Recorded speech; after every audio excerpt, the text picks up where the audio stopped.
Okay, now that you finished the stoplight, I started a new project to start talking about the um, parking lot.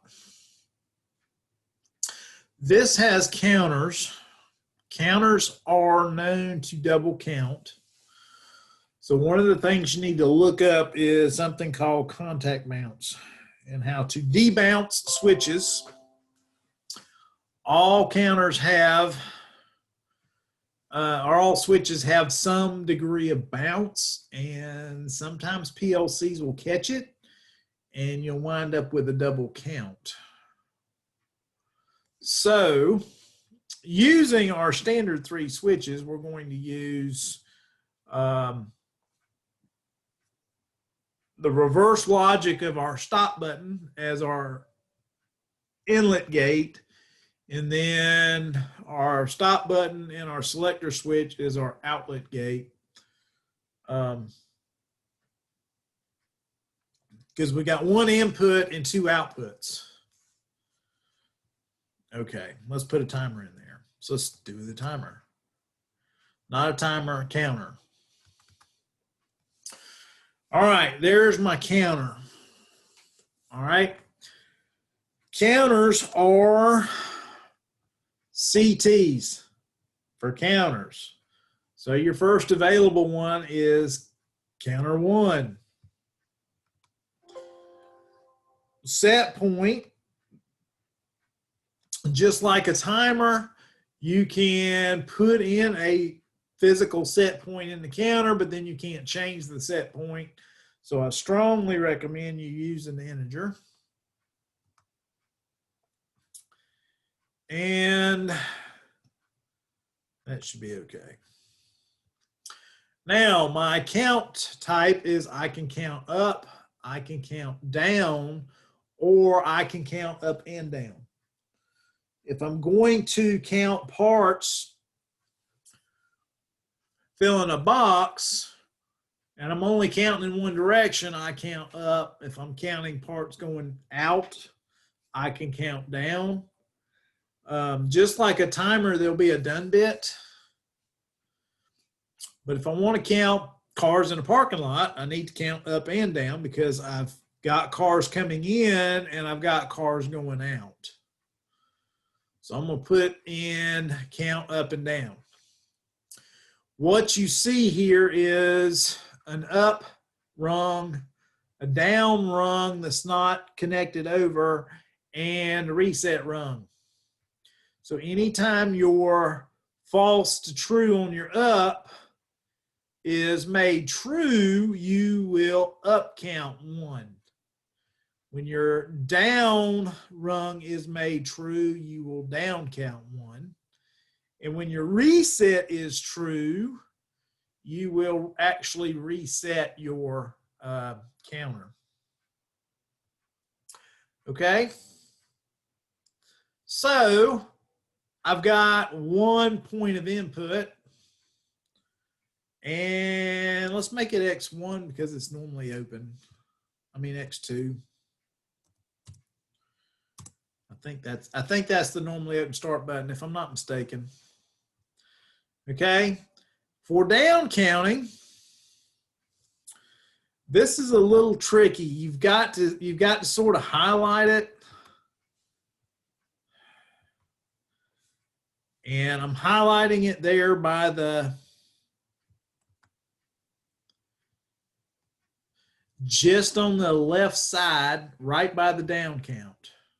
I highlighted, and then I'm going to control arrow over. And notice it doesn't get the first one. You got to go all the way back over to tie it in. But that is my down count logic. So if I put in another switch, and I'm going to use C1, I'm changing it up on you. And then I'm going to do an arrow down and do C2. And then control arrow up. And now I want to do the syntax thing. Nothing. Now what you notice is I've got this reset here, and it's going to run into that counter, or it's going to run into that. So I got to be careful here.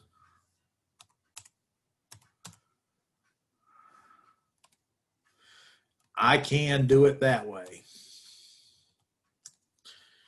and build my reset run. All right. So let's say that I have one input, one end gate where I take everybody's money and they park, and I've got 100 spots, 50 spots, whatever I said it was. So as I let a car in, I need to increment my counter. And then when my done bit comes on or gets close to coming on, I can set off a light that says, hey, your lot's full. And I can actually disable my input. This particular parking garage has two outputs, and I call them C1 and C2. C1 and C2 are memory bits. We haven't gotten into them a lot other than we used it for our power on and power off, but that was more of an output, but it's also an input. It's just a location we can turn on and off. If I go into data view and I type in C1 and C2, and then I go to edit, I can actually turn those values on and off. So I can simulate them if I'm actually controlled to a PLC. So it gives you some more options for inputs and outputs just to make things easier. My reset, the way I've got it wired now, my counter won't count at all, and that's a common problem with students beginning at PLC. You need to have some kind of reset logic. So X3.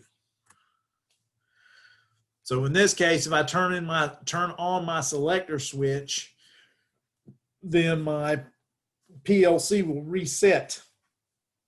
If I leave my selector switch on, it will not count. You will see that it will not count anymore. So my inputs and outputs on a counter generally need to be debounced if they're real world switches. And you just need some knowledge of it in the background, so when you see a double count or something, just your count's off one. Now it might just get one double count in 1,000 inputs, and you can decide, is that acceptable? Do I need to do something? You know, if you're getting one every time you push the button, that's a problem. The good news is PLCs used to get a lot more double counts than they do now. They're a lot faster, and so chances are they don't catch the bounce, the switch bounce. But they could. So you gotta keep that in the back of your mind. You may need to debounce these either with hardware or there's some circuitry that you can put on there in terms of digital circuitry to limit that point. The other thing you can do is one-shot them, which I don't know when we'll talk about that. Logically, when CT1 is on, basically when this counter gets its current value equals to or exceeds its set point, CT1 will come on. It's what Alan Bradley would call the done bit. And so when the done bit's on, I can turn on the light that says my lot's full. I can, as I down count, then my number will go down. So this is sort of a pointer on the stoplight and a little bit about counters. And I'm thinking this class can mainly go virtual. If I look at the worksheets, make sure I cover what's on the worksheets. You can do the programming at home. I'm usually there on Mondays from, well, I'm there at 8:30 or by 8:30, try to be.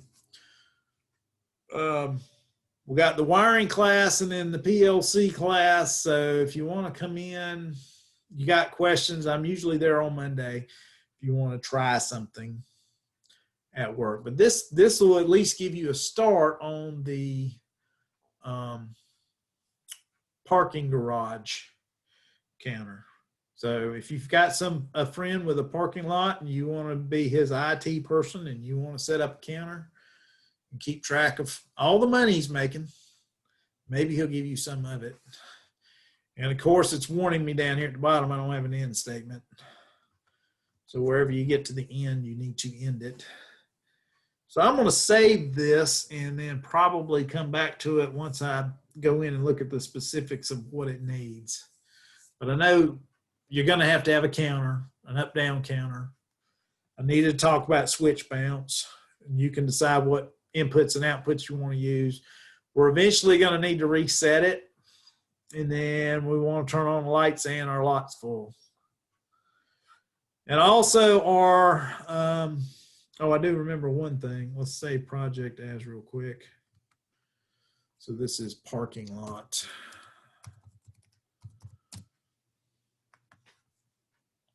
Okay. One thing I wanted it to do was when the lot was full, nobody could get back in the end gate. So I need CT1 to be off. So basically that's going to disable your end gate. And I'm not looking for outputs to physically open the gate or anything. At this point, I'm just counting cars in and out. Don't overcomplicate it. If you want to overcomplicate it and say, okay, I've got a sensor here. I need to fire an input to open the gate. And then that's going to disable when the count gets to full count. You know, that's going above and beyond, and feel free to do that. Okay. I think this is a good one to stop on. I'm getting a little hoarse. So I'm going to stop the video here, and I thank you for watching.